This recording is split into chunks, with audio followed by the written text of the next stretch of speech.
Press the bell icon on the YouTube app and never miss another update.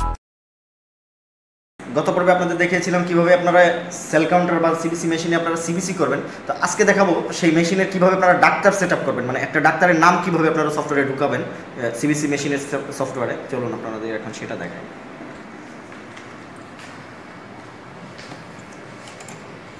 প্রথম আপনারা এই যে ল্যাবমিস যে সফটওয়্যারটা আছে এখানে ঢুকবেন। ল্যাবমিস যেটা গত পর্বে আপনাদের দেখিয়েছি, তো আজকে এখানে আপনি ডাবল ক্লিক করে ল্যাবমিসে ঢুকবেন। ল্যাবমিসে ঢোকার পর আপনারা দেখছেন যে এই যে এরকম একটা উইন্ডো আসবে পর্দায়। তো এই উইন্ডোতে আপনি এটা যদি রিপোর্টের জন্য আপনার যখন থাকে ল্যাব রিপোর্টে গিয়ে জেনারেট রিপোর্টে ক্লিক করতে হয়, এটা আপনারা গত পর্বে দেখছেন। তো গত পর্বে যেটা দেখেছেন আপনারা যে এখানে গিয়ে ল্যাব রিপোর্ট থেকে জেনারেট রিপোর্টে ক্লিক করে রিপোর্টের পেজটা ওপেন করতে হয়, এটা আপনারা গত পর্বে দেখেছেন। তো এখন আপনি চাইলে এখানে ক্লিক করে ওই রিপোর্টের পেজটা এনে রাখতে পারেন উইন্ডোটা, অথবা আপনি সরাসরি সেটিং থেকে ডক্টর ইনফোতে যাবেন, গিয়ে ডাক্তারের নামগুলো সেট করবেন। তো আজকে আপনাদের দেখাচ্ছি কিভাবে ডাক্তারের নাম সেট করবেন। আমি এই উইন্ডোতে ঢুকেই দেখাচ্ছি, যেহেতু আপনারা এখানে থাকবেন, অথবা আপনি সরাসরি এখানে না থাকাকালীনও এখান থেকে সেটিং থেকে ডক্টর ইনফোতে গিয়ে কাজটা করে নিতে পারেন। তো যেহেতু আপনারা ল্যাব রিপোর্টে ঢুকে জেনারেট রিপোর্ট নর্মালি চালু করা থাকবে, তো ওই অবস্থা থেকে কাজটা করতে গেলেও একই সেম, তখনও সেটিং অপশনে ক্লিক করে ডক্টর ইনফোতে ঢুকবেন।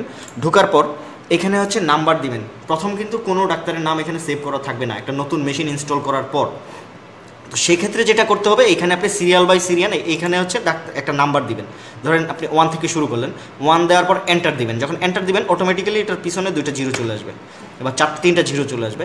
জিরোর পর এখানে আপনি হচ্ছে ডক্টরের নামটা দিবেন। ডক্টরের নাম দেওয়ার পর কমা দিয়ে তার ডিগ্রিটা দিয়ে দিবেন। সাপোজ আমি আপনাদের দেখাচ্ছি, ধরেন যে এখানে আপনি দিলেন,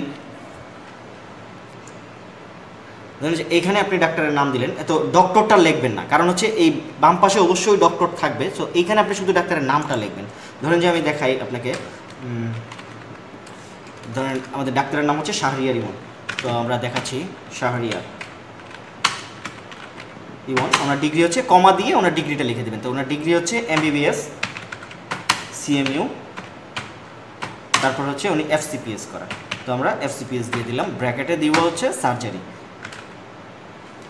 আমরা সার্জারিটা দিয়ে দিলাম। তো এখন যেটা করতে হবে এখান থেকে আপনি সেভ অপশনে ক্লিক করবেন। এই সেভে ক্লিক করলে হবে কি, ডাক্তারের নামটা সেভ হয়ে যাবে। তো আমাদের যেহেতু এটা হচ্ছে আপনি নতুন যখন সেভ করবেন, আর আমাদের যেহেতু আগে আরও অনেকগুলো ডাক্তারের নাম সেভ করা আছে, সেক্ষেত্রে করতে হবে কি, আপনি দেখেন এখানে আমাদের অনেকগুলো ডাক্তারের নাম সেভ করা, প্রায় হচ্ছে যে 55 জন। তো যেহেতু আমরা নতুন আরেকটা ডাক্তার ঢুকাবো 55-র পর, সেক্ষেত্রে আমি এখানে যে নাম্বারটা লাস্ট তার পরের নাম্বারটা প্রবেশ করাবো।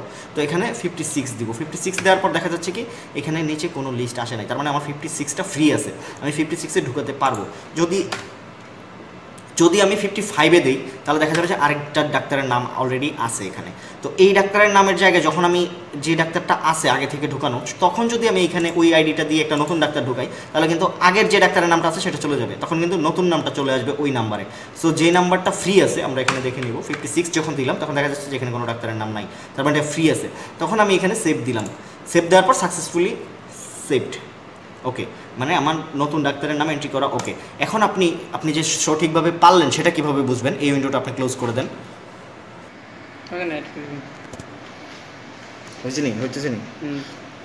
তো এই উইন্ডোটা আপনি এক্সিট দেন বা ক্লোজ দেন, যেটাই করেন ক্লোজ করে দিবেন। তারপর এইখানে গিয়ে এই যে ডক্টর ইনফো, যেটা রেফার্ড ডক্টর, এখানে গিয়ে আপনি নাম্বারটা দেন। আমরা কত নাম্বার প্রবেশ করেছিলাম আপনার মনে আছে? আমরা কিন্তু এখানে দিয়েছিলাম 56, তো আমরা 56-এ দিলাম, আমরা 56 দিলাম। 56 দেওয়ার পর দেখা যাচ্ছে যে এই পাশে ডাক্তারের নামটা চলে আসছে, আমরা শাহরিয়ার ইমন ঢুকেছিলাম। ঠিক আছে, তো আশা করি আপনারা এরপর থেকে ডক্টরের নাম এন্ট্রি করতে পারবেন সহজেই। আর যদি কোনো প্রবলেম ফেস করেন আপনারা এই ক্ষেত্রে, তাহলে আমাদেরকে কমেন্টে জানাবেন, আমরা আপনাদের সেই সমস্যাগুলো সমাধানের চেষ্টা করব।